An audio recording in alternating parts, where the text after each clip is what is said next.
Muy buenas, soy Adri Juan de Empatiza 112 y hoy tengo el honor de estar acompañado por Enrique Parada, del que me atrevería a decir que es uno de los padres de la psicología de emergencias en este país. Adrián, muy buenos días.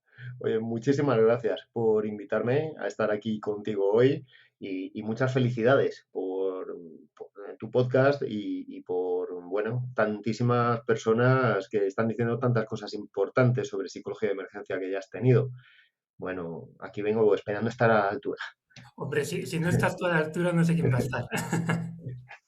Bueno, Enrique, cuando te planteé el tema, con la humildad que creo que te caracteriza, me dijiste que no sabías qué podías aportar, pero vamos. Entonces te planteé uno de los temas que no hemos hablado aún en el podcast, que es el tema de los primeros auxilios psicológicos o emocionales, que ahora me dirás si bajo tu punto de vista hay alguna diferencia o no, en incidentes de múltiples víctimas. Pues sí, ese es el planteamiento, ¿no? Y bueno, pues aquí estoy para lo que consideres que puedo aportar al respecto. Vale, podemos empezar con ese pequeño matiz, porque he hablado con algunos psicólogos que sí que me hacen esa separación. En principio, bajo tu punto de vista, ¿es diferente hablar de primeros auxilios psicológicos que primeros auxilios emocionales? Pues yo creo que a veces hay que pelearse mucho con el lenguaje y para diferenciar y separar el grano de la paja, que quizás es lo que pueden haber hecho algunos colegas. En mi caso, yo creo que a veces nos asusta hablar de psicológico o utilizar el término psicológico y verlo, entre comillas, en manos de otro tipo de profesionales. Eh, lo psicológico está a nuestro alrededor, es parte de la vida. Estamos haciendo cosas que podríamos llamar psicológicas constantemente. Y en ese sentido, yo no me peleo demasiado con llamarlos No es emocionales una o, cosa que te preocupe, ¿no? El cómo llamarlo. no. Lo que sí que me importa muchísimo, muchísimo es defender que ojalá todo el mundo supiera hacer primeros auxilios psicológicos o emocionales, como se quieran llamar, traducidos en saber ayudar a un nivel básico, relacional y comunicativo a personas afectadas. Y eso, por desgracia, en nuestro entorno, en nuestro contexto, pues brilla por su casi ausencia. La gente ayuda muy mal. Y por eso es una asignatura pendiente el que cada vez más personas sepan hacer este tipo de primeros auxilios. Por supuesto, pues mantenemos objetivos. Lo que pasa que lo que tú dices, si ya de normal, o sea, en la práctica ordinaria de los servicios de emergencias, quizás esto sea una escasea, ¿no? O sea, que no Sí, abunda. En contextos ya como un incidente de múltiples víctimas, mm, quizás sea peor aún, ¿eh? O sea, peor aún en el sentido de que ahí se pone más el foco en lo que está pasando, en la catástrofe, en salvar vidas, pero quizás se pierde más el objetivo de las repercusiones psicológicas que puede tener no hacer una intervención inicial a nivel esto de primeros auxilios psicológicos emocionales desde ese primer momento. sí. Sí, claro. Yo creo que cualquier psicólogo estará de acuerdo en que primero es la vida y luego la función, ¿no?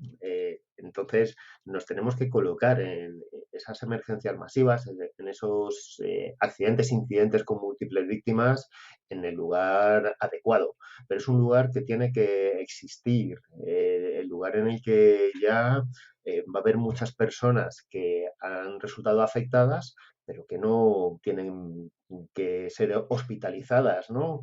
Y que no por ello no tienen ahí una herida que podríamos llamar metafóricamente herida emocional, psicológica, que las investigaciones, la realidad confirma que luego en muchas ocasiones se va a traducir en un daño psicológico, eso que la psicología llama trastorno, ¿no?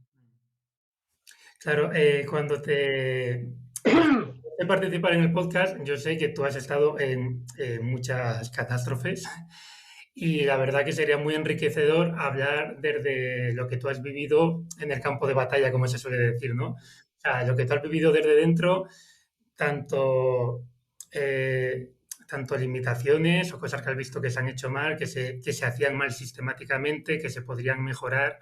Entonces me gustaría que hablemos de este tema, pero desde Sí. dentro, desde lo que tú has visto con tus ojos. Bueno, nos tenemos que remontar a mediados de los años 90. Yo me licencié en psicología pues a principios de los 90, en el año 92. Yo ya traía experiencia como emergencista en el ámbito sanitario, ¿no? Como voluntario de socorros y emergencias, subiéndome a ambulancias, ¿no? Y también en el contexto del salvamento y el rescate, ¿no? Donde, bueno, luego he sido instructor muchísimos años. Entonces, yo ya estudiando psicología, pues como tanta gente, ¿no? Estábamos muy cerca de la emergencia y al confluir esas dos variables, en mi caso, pues enseguida con el doctorado empecé a poner el foco. Estamos hablando de los 90, donde recuerdo que estudiando el doctorado, que nos pedían hacer trabajos, etcétera, yo todo lo enfocaba a la psicología de emergencia y a la psicología de desastres con una idea en paralelo de, "Uy, ¿yo para qué estoy estudiando esto? Si aquí nunca pasa nada, ¿no?". Y sí, sí, pasó algo que puso un punto de inflexión en lo que yo sé y conozco, que fue ese desastre de Viescas, donde una riada, ¿no? De agua por acumulación de lluvia, piedras, bueno, barro, etcétera, pues arrasó un camping y generó más de 80 víctimas. A partir de ahí, en Huesca, pues empecé a formar parte de un plan de apoyo psicológico a nivel nacional, que en este caso desarrolló Cruz Roja Española en su oficina central. Y bueno, pues formaba parte en los años siguientes de esos cuatro gatos, ¿no? Que éramos los psicólogos de emergencia que a nivel nacional pues íbamos de aquí para allá, ¿no? Cuando todavía no estaba sentado. Y ahí, como tú decías, Adrián, pues empezó la aventura profesional de estar presente como psicólogo de emergencia en incidentes con múltiples víctimas.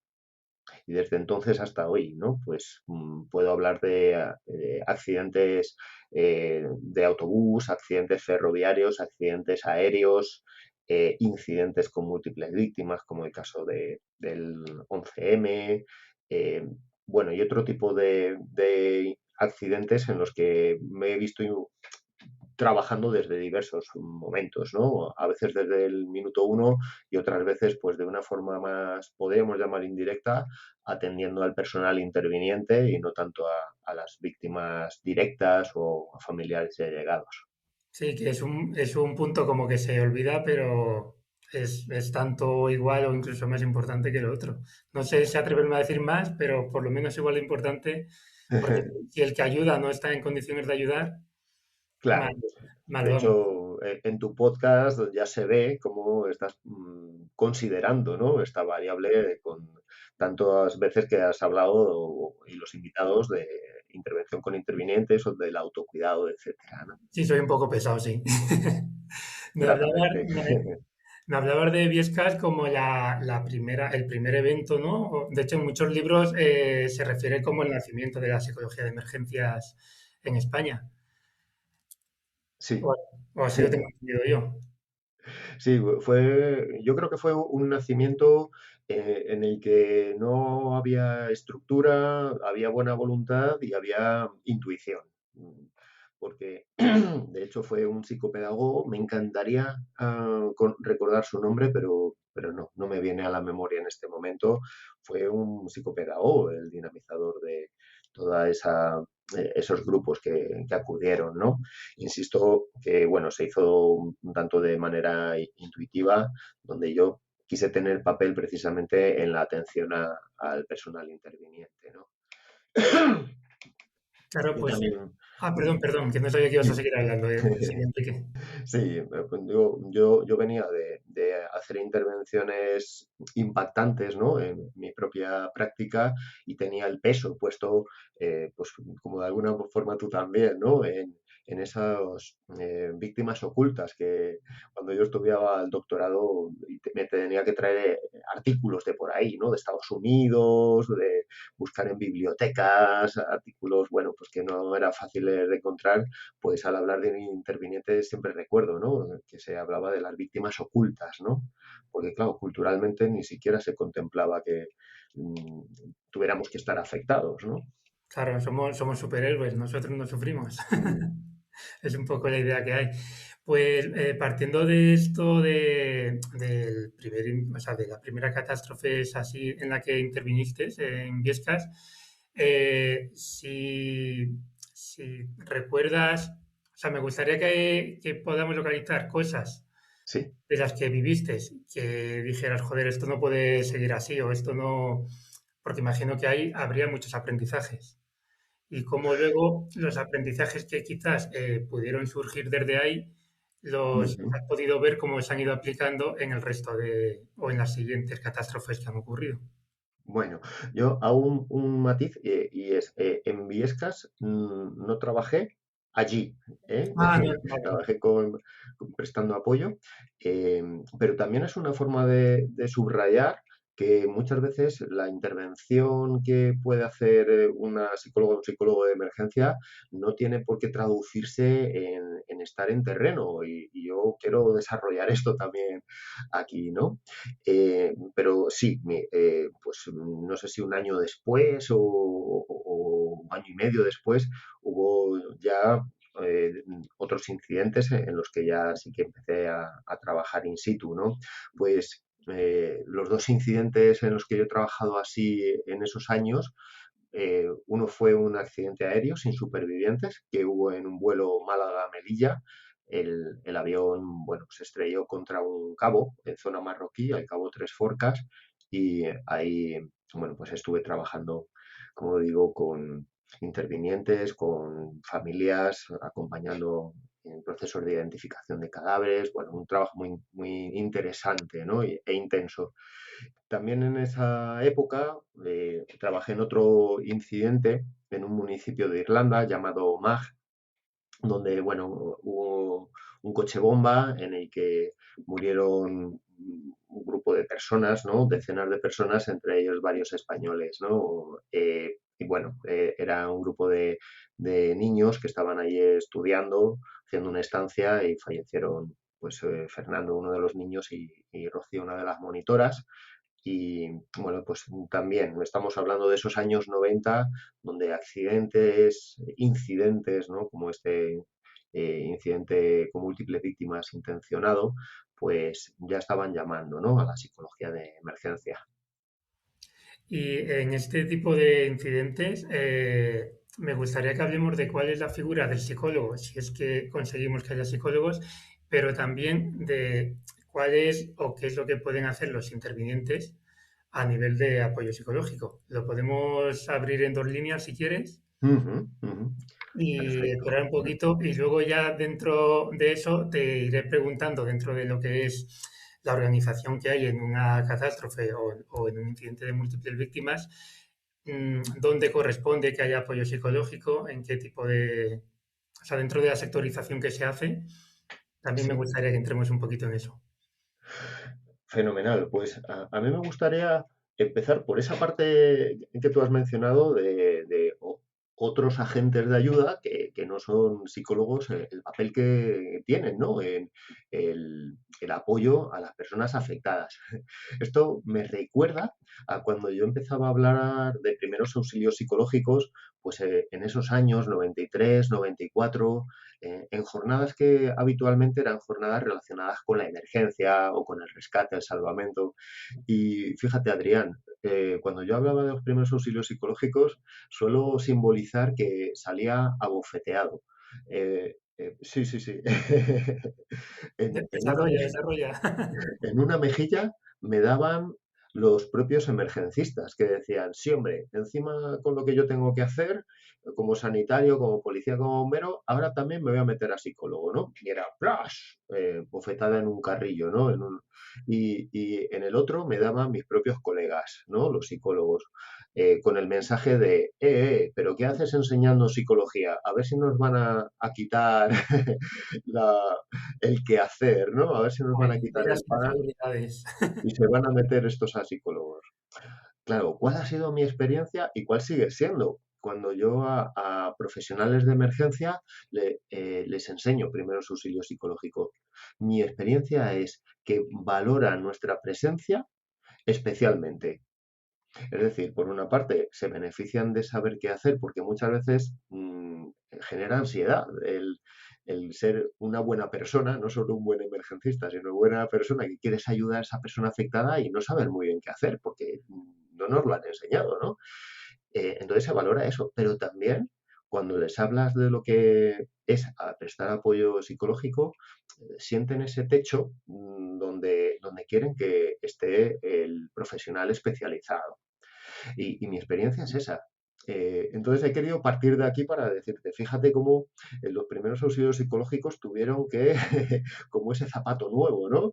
Eh, esos primeros auxilios psicológicos se tuvieron que ir amoldando a tomar conciencia de lo que realmente son y del impacto positivo que tiene para todos. Para el emergencista que los aprende, porque siente una herramienta más en su mochila para la persona que lo recibe, porque no solo tiene que esperar a un psicólogo, sino también a esa persona que ya le está atendiendo en el minuto uno, en la calle, ¿no? Con su uniforme. Y por supuesto también para los propios psicólogos, psicólogas, que ven que gracias a que los demás saben qué es esto de el apoyo psicológico, se nos está reconociendo por parte de otros emergencistas, ¿no? Así que yo creo que es un buen punto de partida el seguir ayudando a que los primeros auxilios psicológicos estén en la mochila de conocimientos y de herramientas del resto de emergencistas. Claro, si nos vamos a un incidente con múltiples víctimas, eh, bueno, es que ni siquiera hace falta irse, como yo digo, ¿no? Ya en un accidente de tráfico con una persona consciente y medio orientada, ¿no? Ya cobra mucho sentido porque podríamos abundar a nivel, bueno, psicológico profundo, llamémoslo así, en el impacto que tiene cómo te comunicas tú con una persona afectada desde los primeros segundos. Yo ahí, Adrián, que a algunos psicólogos buenos les gusta escuchar como lo digo yo, otros pues quizá no tanto, ya sabemos que hay muchas miradas y comprensiones de la psicología, pero yo hablo del sistema, ¿no? Una persona y una persona afectada también es un sistema en el cual su cerebro ya va haciendo cosas, ¿no? A nivel de mentalización, ¿no? Pues también a nivel de procesos ejecutivos, pues también algunos van mentalizando más o menos, ¿no? Y luego también está esa tercera parte donde diferenciamos mente y cuerpo, pero la realidad es que la persona no lo diferencia, ¿no? Entonces, yo a eso lo llamo el sistema, ¿no? Y claro, eh, nos damos cuenta de que muchas personas afectadas pues están siendo víctimas de su propio cerebro, en el sentido de que su cerebro ha encendido la amenaza, la alarma, ¿no? Ante lo que ha percibido como una amenaza y lo que tú hagas ya desde los primeros momentos es que puede ser enormemente regulador y por supuesto positivo. Sí, y aparte, lo que no hagas o hagas mal puede ser muy iatrogénico también. Bueno, brutal, por supuestísimo. Y claro, como interviniente, a lo mejor nos centramos en nuestra labor, o sea, el bombero en rescatar, el sanitario iba a decir en sanar, bueno, el sanitario en la asistencia sanitaria, evidentemente, y es como si la persona te está preguntando, oye, ¿y mi hijo? O ¿qué ha pasado? Tal.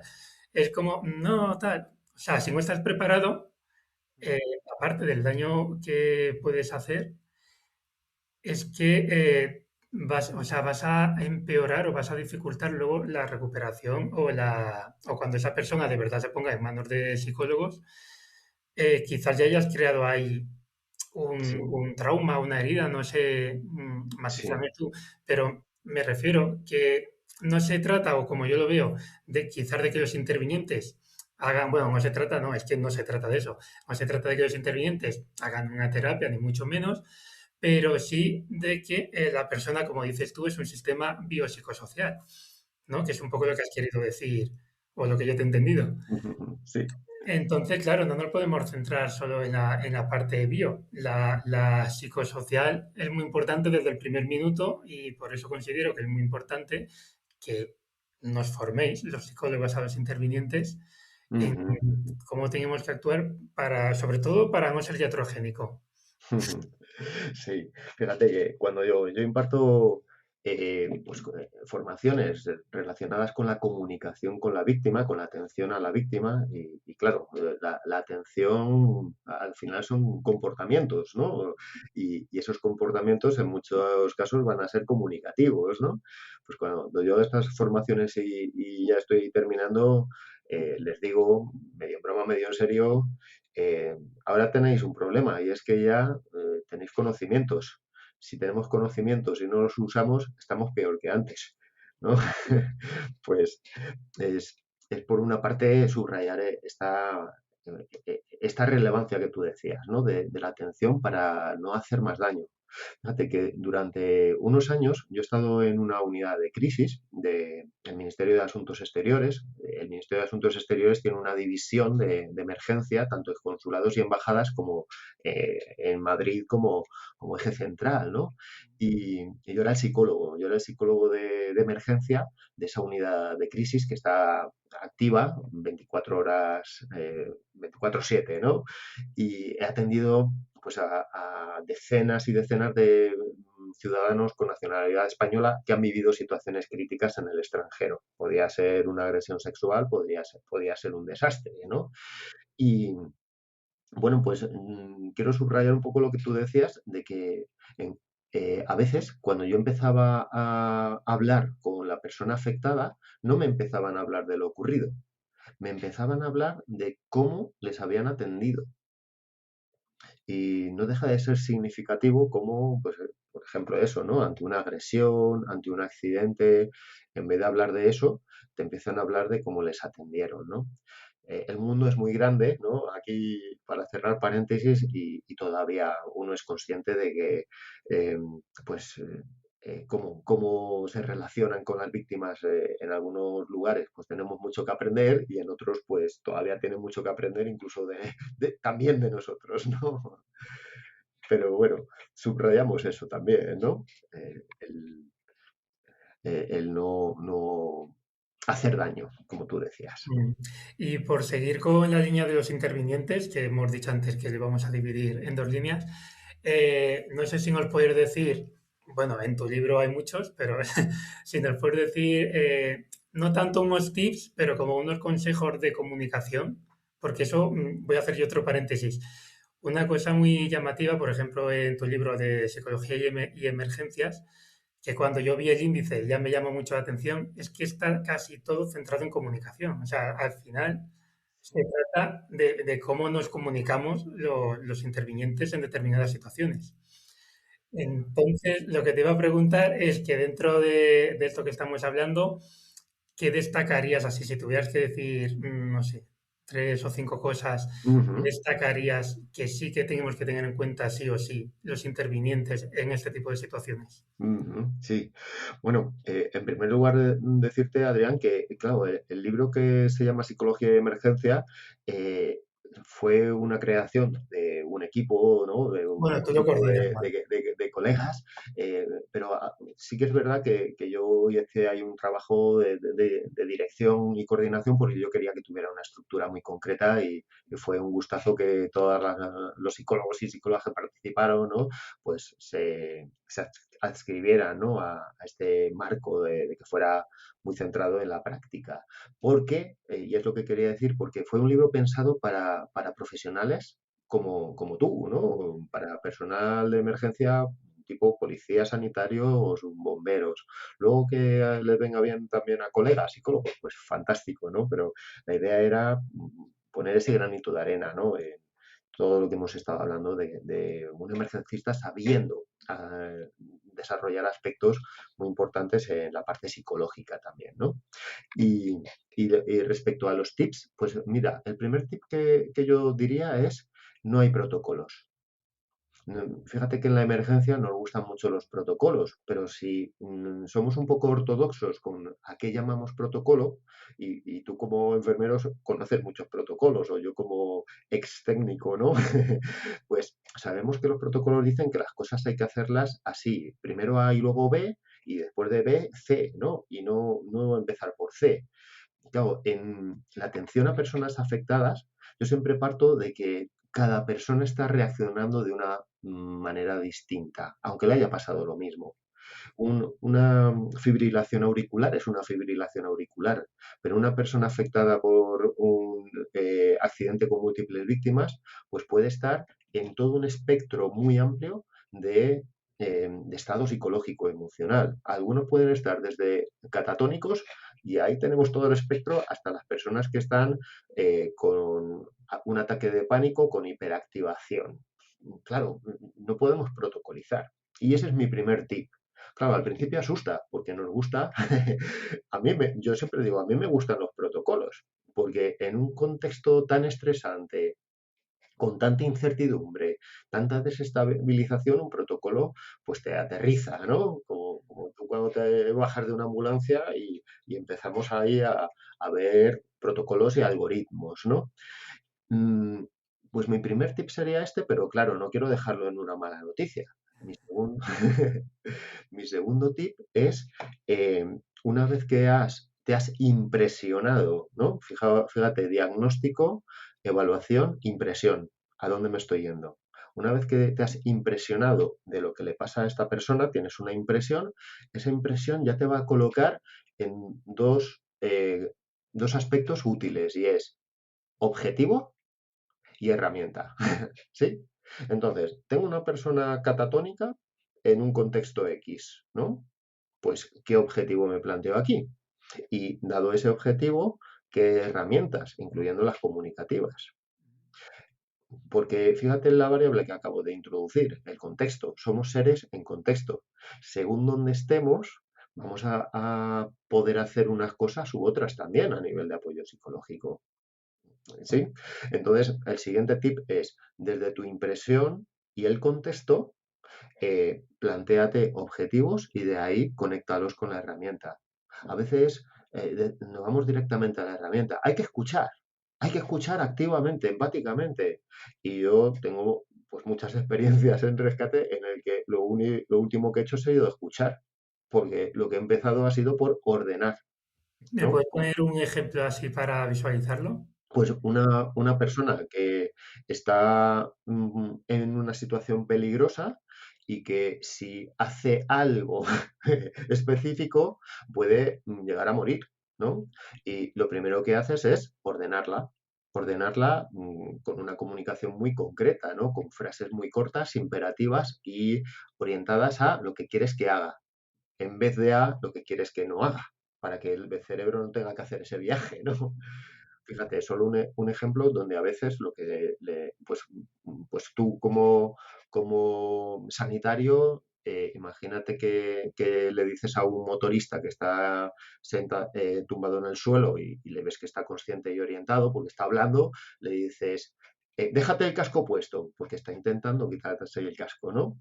Déjate el casco puesto y sigue aquí tumbado, que te lo vamos a quitar con cuidado y te vamos a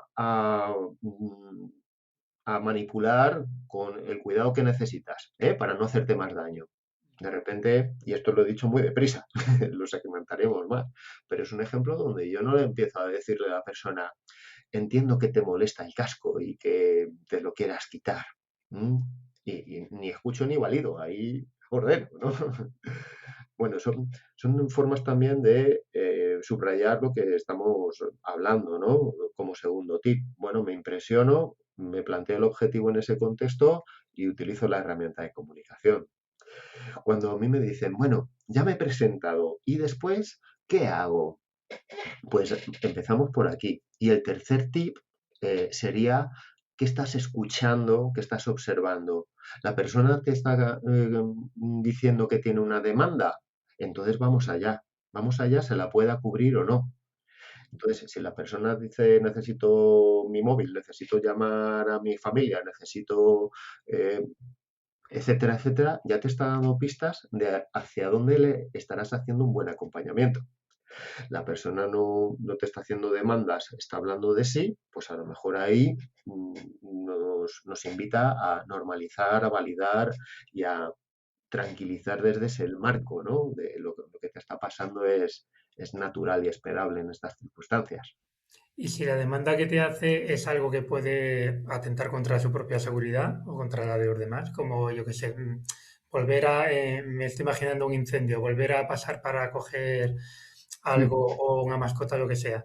Eh, ahí, ¿cómo se maneja? ¿Volvemos a ser imperativos?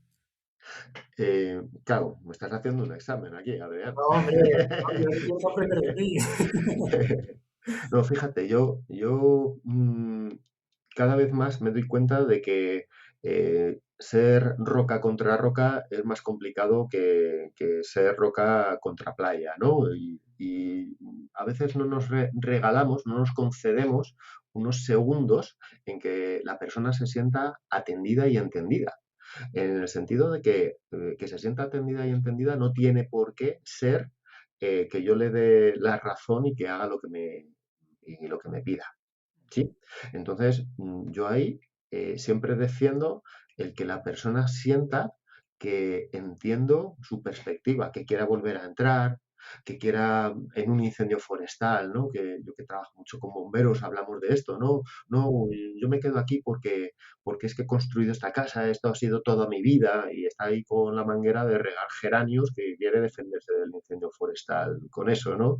Entonces, siempre el que la persona se sienta vista por ti, creo que es convertir la roca en playa, ¿no? Para que todo pueda fluir después. Y a veces me ponen estos retos, ¿no? Las personas que tengo como alumnado, ¿no? No, no Pues era mi intención retarte, ¿eh? no hablo por ti, Adrián, pero te dicen, ¿y si la persona Ya, quiere y tal? empezamos con los sí, sí. Claro, pues es que, ¿cómo no va a querer, no? Es que anecdóticamente, a veces hay personas que el problema es que no les entendemos. El caso que tú has puesto de los incendios y que quiera entrar otra vez, es que ya te contarán si tienes aquí algún bombero, alguna bombera próximamente en tu podcast, pero es que a veces es que lo que tienen dentro es pero que muy valioso esa mascota, imagínate. Entonces, verle que nos hacemos cargo de su necesidad sería algo muy importante y después ya le podemos ayudar a pensar qué va a ocurrir al respecto, ¿no? Ahí, por ejemplo, también yo a veces hablamos de lenguaje emocional, yo doy formaciones en Madrid de cómo trabajar si hubiera un Niza, un Berlín, las Ramblas, ¿no? Donde tenemos un montón de personas en estado de estrés agudo porque es que acaba de haber un incidente con múltiples víctimas intencionado, ¿no? Y yo trabajo con los primeros respondientes una comunicación a toda una masa, ¿no? A todo un colectivo. Y ahí trabajamos como a veces tenemos que utilizar un discurso emocional para que persuada, ¿no? Persuada a no querer entrar en la casa, ¿no? O a esperar, aunque quiero entrar, ¿no? A poder esperar, o en el caso del terrorismo, bueno, pues a hacer lo que llamamos protocolo run, hide, fight, perdón, ¿no? El huir, pues si no se puede huir, pues esconderse en lugares aparentemente seguros, ¿no? Bueno, me he enrollado mucho, Adrián. No, no, me encanta que te enrolles. No sé si dentro de la parte esta que estábamos tratando de intervinientes hay algo que te hayas dejado en el tintero antes de pasar a la siguiente.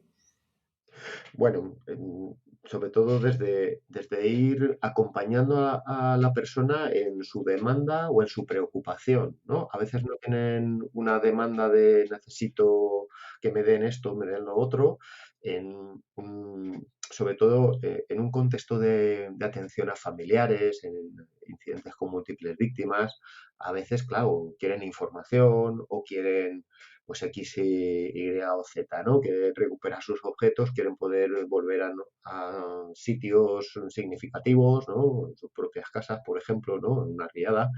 Eh, pero en otras ocasiones también empiezan ya a conectar con sus emociones. Yo digo que una persona en zona caliente no conecta con sus emociones o sus sentimientos en términos de, ay, me siento culpable. No, esto está necesitando seguridad y control, ¿no? Supervivencia, seguridad y control. Pero cuando esto ya está cubierto, muchas veces más antes que después, afortunadamente, entonces ya sí, empiezan a escucharse, ¿no? A escuchar sus emociones, el cuerpo hablando, ¿no? Esta angustia que siento aquí, siento allá, y ahí muchas veces va a haber una intervención muy importante que vamos a hacer en términos de acompañamiento, que es neutralizar el efecto bola de nieve, que yo llamo. El efecto bola de nieve es cuando yo me asusto de estar asustado o yo me enfado porque me enfado y no quiero enfadarme en esta situación. Entonces me enfado por enfadarme. O directamente, bueno, pues me asusta esta manifestación de estrés agudo que no entiendo porque no la recuerdo haber vivido y entonces ese efecto de bola de nieve, ¿no? De hiperactivación, de ansiedad, se va haciendo más grande, ¿no? Yo ahora estoy atendiendo a dos personas en mi consulta privada, ¿no? Han venido por iniciativa propia que iban en uno de los trenes, ¿no? Accidentados en el 18 de enero. Bueno, pues una persona sí que sobrevivió ilesa, iba sola, y otra persona pues resultó herida y también tuvo la pérdida de un ser querido, con estimulación cruenta además, ¿no? Bueno, pues uno de los trabajos que he empezado a hacer en los primeros momentos, porque vinieron además relativamente pronto, ¿no? A la semana, 10 días, ya vinieron a recibir mi acompañamiento, mi atención psicológica, ¿no? Pues ha sido esta, el que tenían reacciones que no sabían muy bien cómo relacionarse con ellas, ¿no? Algunas porque no las entendían, ¿no? Podemos poner como ejemplo una amnesia postraumática, no me acuerdo de un buen trozo de la vivencia después del accidente y no lo entiendo, ¿no? O otras personas que directamente se están peleando con reacciones que vamos a considerar naturales, ¿no? En este periodo en el que las están experimentando. Entonces también ese es otro gran tip. ¿Cómo podemos ayudar desde la comprensión de lo que están viviendo, ¿no? Porque la comprensión muchas veces es ansiolítica, enormemente ansiolítica. Claro, yo creo que muchas veces tendemos, y más como intervinientes que somos, a solucionar, ¿no? A dar una solución, o sea, yo mismo Sí, somos muy operativos, ¿no? sí, o sea, es, tienes un problema, te doy una solución. Y a veces quizás simplemente hay que escuchar y acompañar y, y quedarnos ahí, ¿no? Pues efectivamente. Cuando no hay nada útil que decir, ¿no? Ayer, sin ir más lejos, hacía un role-playing con las psicólogas del máster de general sanitario, donde yo doy la asignatura de intervención en crisis, emergencias y desastres, ¿no? Y yo les ponía el ejemplo de un señor que han asesinado a su hijo en una discoteca, le han apuñalado, ¿no? Un conflicto de bandas. Y el señor, pues llorando, pues clama, ¿por qué a mi hijo? ¿Por qué? ¿Por qué a mi hijo? ¿No? Ese era el role-playing. Y lo que me encuentro es que a veces hay personas que están aprendiendo y quieren justificar, bueno, estas cosas pasan, tal, ¿no? Otras personas que normalizan y yo ahí lo que estoy trabajando con mis colegas, ¿no? Es que se permitan estar con un silencio presente, porque la persona no necesita que le cuentes cosas, ¿no? Se está doliendo y se duele de esa manera, ¿no? Entonces, fíjate que, pues, escuchar, el silencio, cosas que hacemos muy poco. Pero porque llevamos mal el dolor del otro. Entonces Brutal, es como venga, brutal, te busco la Adrián. solución ya. Efectivamente. Ayudar, pues debería empezar, ¿no? Por conocernos y ver de qué somos capaces, ¿no? Y a veces ese trabajo personal pues va a ser muy importante, ese trabajo de autoconocimiento y de tomarnos el pulso, ¿no? Y de poder estar ahí. Claro que sí. Bueno, Enrique, por si quieres, para no tenerte aquí secuestrado demasiado tiempo, exploramos un poquito la otra línea que quería que habláramos, que es dentro de la sectorización que se produce en una Sí. catástrofe, ¿dónde debería, bajo tu criterio, haber asistencia psicológica, o sea, ya de psicólogos? Y imagino que vamos a hablar de qué tipo de psicólogos, porque no vale con, no cualquier psicólogo está Bueno, capacitado para una intervención en crisis, ¿no? pues hablamos de eso también, claro. Abrimos los dos melones. Fenomenal, fenomenal. Bueno, pues empezando quizás por el final, porque quizás es más cortito, ¿no? Qué tipo de psicólogo, de psicóloga merece la pena que sea un agente de ayuda en contextos pues de tanto estrés agudo, de tanto dolor, de tanto sufrimiento? Y yo empezaría desde esta parte que también estábamos comentando, bueno, ¿cómo sostienes el dolor y el sufrimiento? Yo escucho a colegas que son psicólogos que dicen, no, no, yo eso de la terapia no quiero hacerlo porque no quiero relacionarme con personas que llamamos pacientes, ¿no? Pues, llevado a la emergencia, claro, es que esto se multiplica por N, ¿no? En términos de intensidad y de contacto con el dolor y sufrimiento. Entonces, ya tenemos que partir de un perfil personal en el que, pues imagínate un enfermero que hace la carrera y le da miedo la sangre o las agujas, ¿no? Yo eso hago la metáfora de la espiga de trigo, ¿no?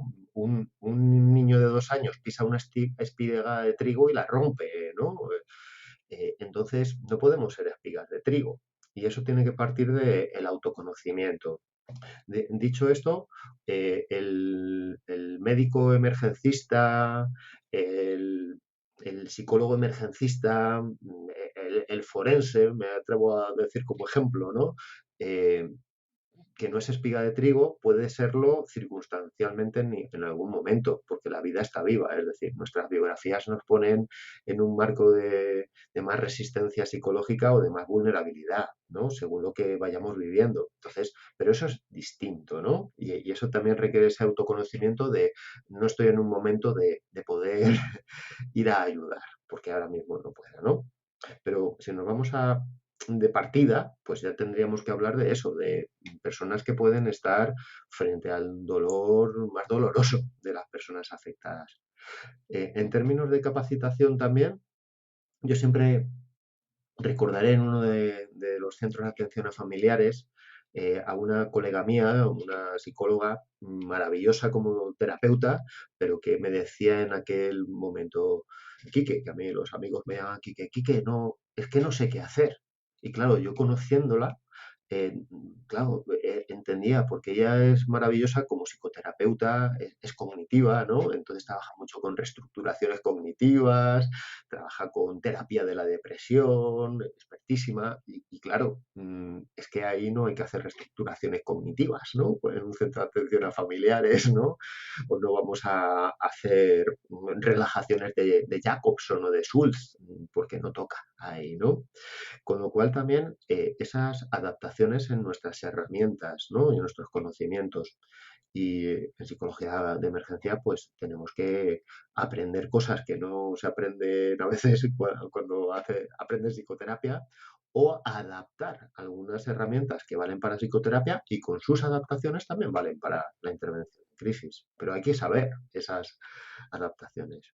Entonces, he querido empezar por aquí para decir, bueno, pues ser psicóloga, psicólogo de emergencia necesita de unos ingredientes de partida, ¿no? Y luego ya veremos si el fuego damos más potencia o menos potencia según lo que la vida nos dé, ¿no? Con lo cual sí que pues, hay que seguir abogando por esa formación, esa mirada como disciplina concreta, ¿no? La psicología de emergencia. Y luego, dicho esto, nos vamos allí, ¿no? Al incidente con múltiples víctimas, ¿dónde empezamos a trabajar? Pues, mira, hay una clave y es, si igual que no queremos que personas afectadas se afecten más gratuitamente, pues nosotros vamos a empezar a afectarnos a la hora de trabajar desde donde tenga sentido y utilidad. Por ejemplo, pues no vamos a trabajar en zonas calientes porque, como su propio nombre indica, son zonas en las que tienen que estar otros profesionales, ¿no? Bomberos si fuera necesario y sanitarios, como yo digo, con el permiso de los bomberos, ¿no? Que quieren cuidar a los sanitarios, que no se pongan en riesgo. Pero claro, ahí esas labores, pues sobra decir que son labores en las que el apoyo psicológico no es lo principal a nivel especializado, que venga un psicólogo, ¿no? Con lo cual ahí no vamos a trabajar. Los todos y los nadas, pues no los vamos a comprar, pero sí que sería, o los siempre y los nunca, ¿no? Pero siempre sería, si a ti como psicólogo te meten en zona caliente, tienen que ser con unas características muy concretas que casi nunca van a darse, ¿no? La seguridad suficiente y unas características en las que haya una persona que va a estar en zona caliente durante mucho tiempo. Entonces es muy extraño. Yo siempre pongo un ejemplo que es rocambolesco, pero bueno, ha existido, ¿no? Pues tenemos una persona atrapada, por ejemplo, por un derrumbe, en un triángulo de vida, donde para sacarle con cuidado va a haber que mover, hay muchos kilos de escombros, etcétera, y va a pasar tiempo. Y tenemos línea directa con él. Pues a lo mejor los bomberos nos dicen, oye, podéis estar aquí acompañando, porque esto va para un par de horas, ¿no? Pero nos damos cuenta, mientras yo lo estoy diciendo, de que es una situación enormemente concreta y extraordinaria, ¿no? Con lo cual ahí no tenemos que tener en mente trabajar y estar cerca, pues también para qué, ¿no? ¿Para qué? Mi duda sería un poquito en lo que es la sectorización. Una vez que se han triado a las víctimas, con los verdes, que son los ilesos o leves, ¿tendría sentido que, que en ese entorno haya un psicólogo o aún no? ¿O simplemente tiene que haber alguien que pueda contener un poquito? Te lo digo porque quizás en ese contexto pues se va a dar gente que está a nivel sanitario está bien, pero están con la incertidumbre de si algún familiar suyo ha Sí, fallecido o no, se está atrapado. Entonces, en el contexto de una emergencia, o sea, de una catástrofe, ¿tendría sí. sentido que con los verdes, lo que llamamos verdes, hubiera un psicólogo o no? Para mí tiene todo el sentido, pero es que ya lo has contado tú. Es solo reforzar lo que acabas de decir. Son personas que están físicamente suficientemente bien, ¿no? Incluso ilesas, ¿no? Y entonces ya van a conectar, estando en un lugar que se considera seguro, ¿sí? Y controlado, van a conectar ya con su estado emocional muchas veces, con otras necesidades a cubrir, ¿no? Ya hemos sobrevivido. ¿Y ahora qué? Ahora quiero tener sensación de control, quiero reunirme con mis familiares y es que no están aquí, ¿no? Etcétera, etcétera. Con lo cual ya surgen dinámicas emocionales que, si se puede, ya podrían ser gestionadas por psicólogos de emergencia en ese nido, ¿no? En ese nido de ilesos.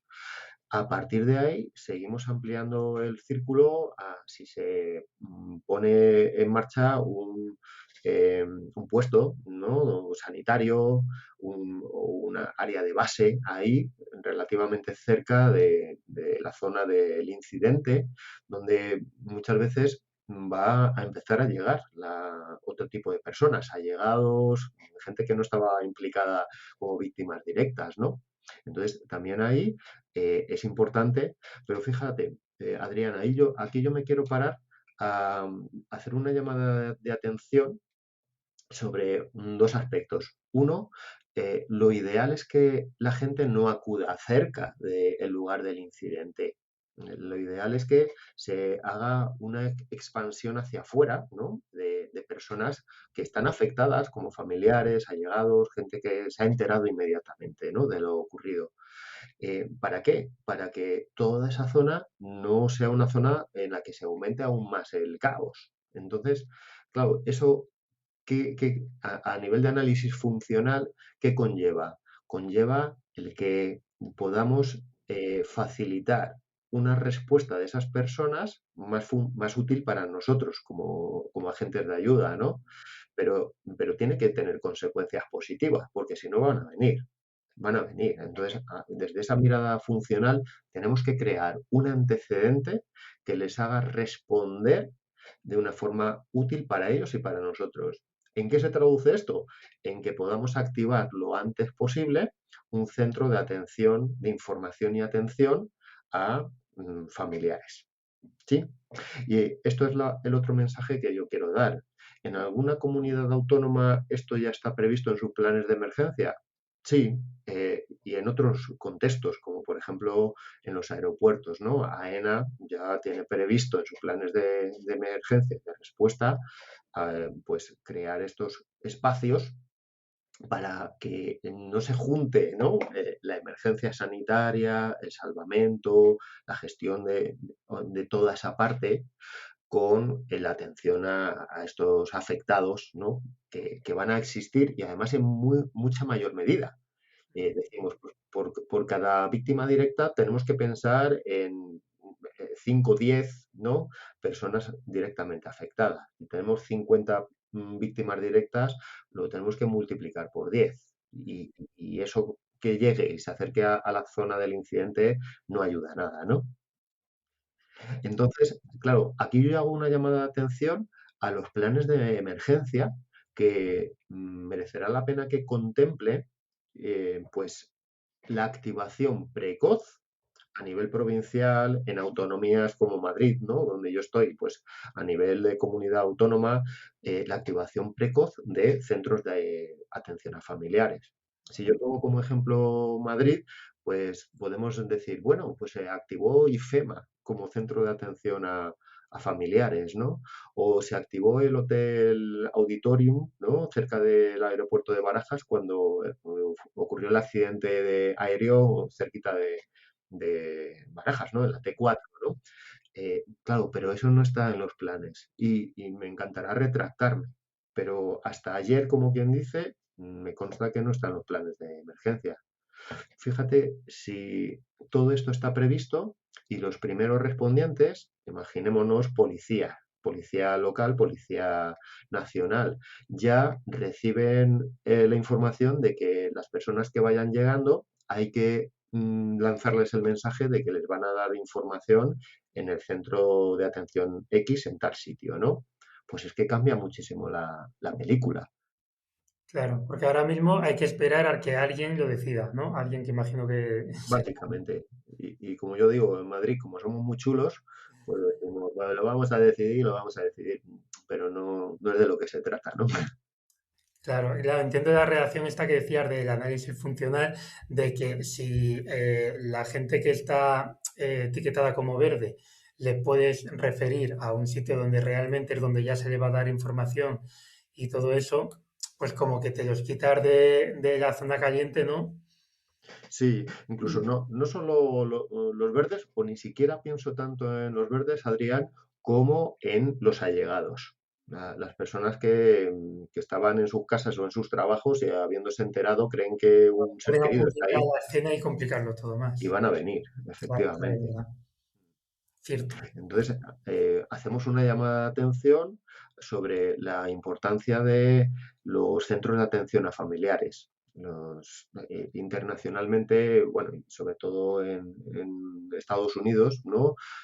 Donde, por ejemplo, la FEMA, la Federal Emergency Management Agency, ¿no?, esto lo ha trabajado mucho, pues ya está como muy organizado toda la potencia que tiene crear un centro de atención a familiares y crearlo bien.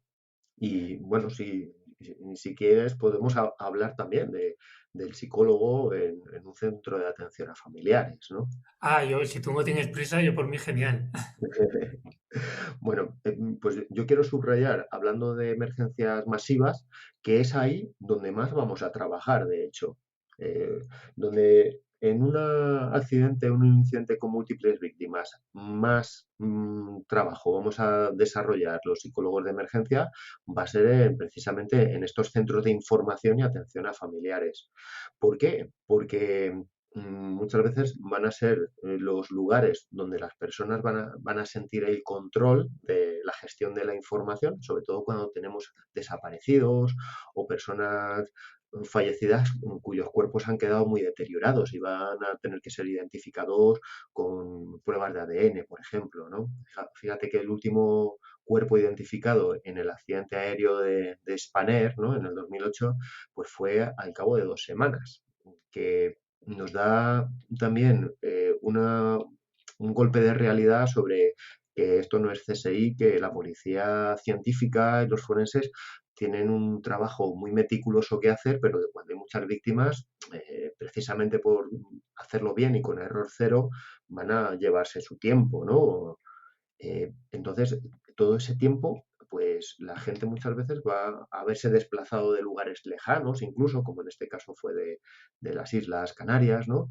Y el acompañamiento no tiene que ser las primeras 48 horas o 24 o 36, ¿no? Sino que se va a hacer un acompañamiento, como dice la intervención en crisis, ¿no? Consensuada por expertos, son las primeras 4 semanas, ¿no?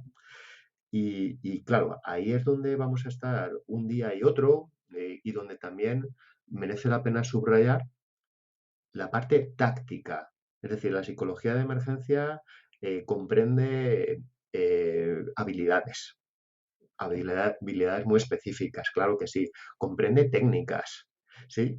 Comprende estrategias también, pero también lo tenemos que elevar a una gestión táctica de ese dispositivo de apoyo psicológico, ¿no? Y ahí también yo creo que es muy importante el, el papel que tiene la psicología de emergencia en la estrategia, ¿no? En la táctica y en la estrategia de respuesta que los servicios asistenciales ponen en marcha, ¿no? Los bomberos están en los primeros momentos, a veces un día y otro, porque ha habido un desastre, pero en otras ocasiones pues ya se retiran, pero la figura de la psicología de emergencia puede durar esas primeras semanas ahí, ¿no? Pues, ¿quieres añadir algo más de este tema? Pues voy a sacar, sí, por añadir un tema polémico, ¿no? Y aquí es donde toca decir que el gestor del podcast no se tiene que identificar con las opiniones de sus invitados, ¿no? Bueno, yo sí quiero subrayar también el marco profesional de la figura del psicólogo de emergencia en contextos de emergencia masiva, ¿no? Afortunadamente, tenemos que recordarnos que el gobierno, por Real Decreto, ya dice que cuando hay accidentes de transporte refiriéndose pues, a accidentes como el ferroviario o como los accidentes aéreos, ¿no? Y esto está en un decreto, ¿no? El Ministerio de Fomento lo establece así, tiene que haber apoyo psicológico. Es decir, por decreto ya la figura del psicólogo de emergencia tiene que estar ahí. Junto a esto también, por ejemplo, si hay múltiples víctimas, también hay una orden que señala, ¿no? La presencia de apoyo psicológico. En un accidente como el de Adamuf hemos visto cosas interesantes profesionalmente, ¿no? O muy positivas y es que las compañías de transporte ya van teniendo esos dispositivos asistenciales, ¿no? Muchas veces lo que hacen, y tiene todo el sentido también, ¿no? Es externalizarlo en entidades especializadas, ¿no? Lo podemos llamar consultoras, pero son consultoras de psicología especializadas en psicología de emergencia. Y eso lo hemos podido ver en las compañías ferroviarias afectadas, en Renfe y en Irio, ¿no? En este caso. Han tenido pues profesionales pues trabajando profesional y remuneradamente.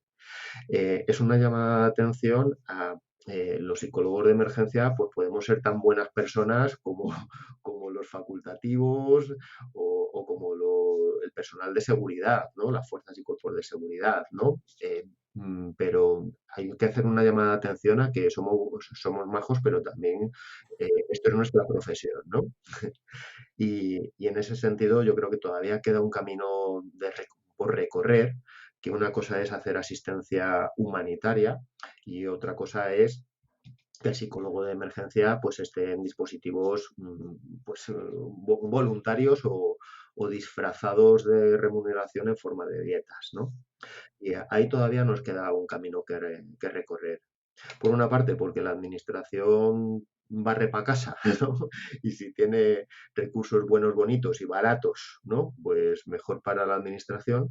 Y por otra parte, para mm, pues colectivos o entidades como los propios colegios oficiales de psicología que tienen que darle una vuelta a esto, ¿no? Porque si quieren ayudar a los profesionales de la psicología, a sus colegiados y colegiadas, a que la psicología de emergencia sea una fuente profesional de trabajo, pues tienen que quitar el palo que, con buena voluntad y buena intención están poniendo en la rueda, ¿no?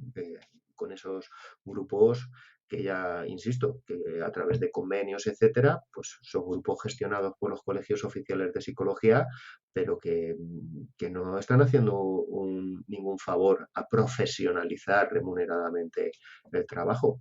El colegio no puede ser una empresa, ¿no? Ni una gestora de recursos buenos, bonitos y baratos, ¿no? Y esta es la llamada de atención con cariño. Yo con mi colegio oficial me llevo fantásticamente, ¿no? Con cariño, pero también con una crítica amable pero firme también, ¿no? Mientras sigamos siendo un recurso facilón porque somos gente maja, la psicología de emergencia va a estar en el nivel pues en el que por desgracia lleva mucho tiempo, mucho tiempo. Pues dicho queda. Adiós, Adrián. Bueno, Enrique, pues ya para ir terminando, te lo he comentado antes, me gusta pedir que nos recomendéis algún recurso, que puede ser lo que Ujú. quieras, desde una película, un libro, un curso, eh, para profundizar un poco en estos temas que hemos estado hablando. O bueno, o Ujú. de otra cosa, lo que tú quieras. Pues, pues a mí me gustaría recomendar una película que yo la utilizo muchísimo en formación y refleja eh, lo- los comienzos, ¿no? De la psicología de emergencia cuando los psicólogos todavía no aparecían.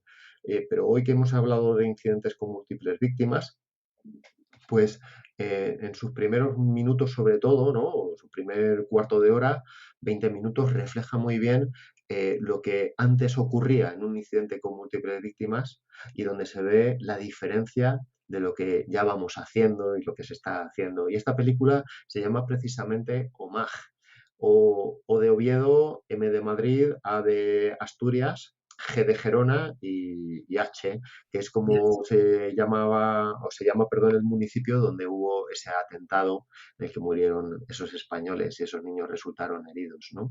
Y se ve muy bien, pues, lo que es una persona que responde a un incidente, qué pasa con un hospital, qué pasa con un centro de atención a familiares, para ver todo lo que se hacía antes, el caos, y todo lo bueno que se va haciendo cada vez más, ¿no? Pero claro, en la película solo se ve lo de antes, ¿no? Se ve el atentado, sí, sí, Sí, se ve pero me lo, refiero, se ve cómo se hacía antes. claro, efectivamente. A mí me sirve como análisis del contraste, ¿no?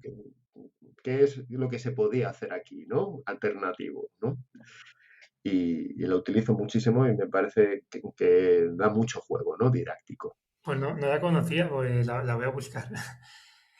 Pues nada, Enrique, muchísimas gracias de verdad. Tenía muchas ganas de pillarte por banda. Y Pues por ya fin, estamos a un WhatsApp de distancia, Adrián.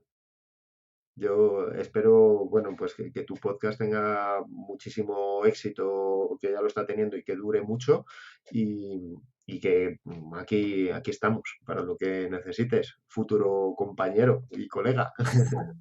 Pues muchísimas gracias, de verdad. También en este sentido, si hay algo que en tu carrera como psicólogo de emergencia, consideres que te puedo aportar algo, pues No, me no tienes digas muy aquí fuerte que listo. luego estoy el follón, pero Oja- Ojalá nos demos un abrazote en vivo y en directo en un futuro próximo, Adrián. genial, muchísimas gracias, nos vemos. Un abrazo grande.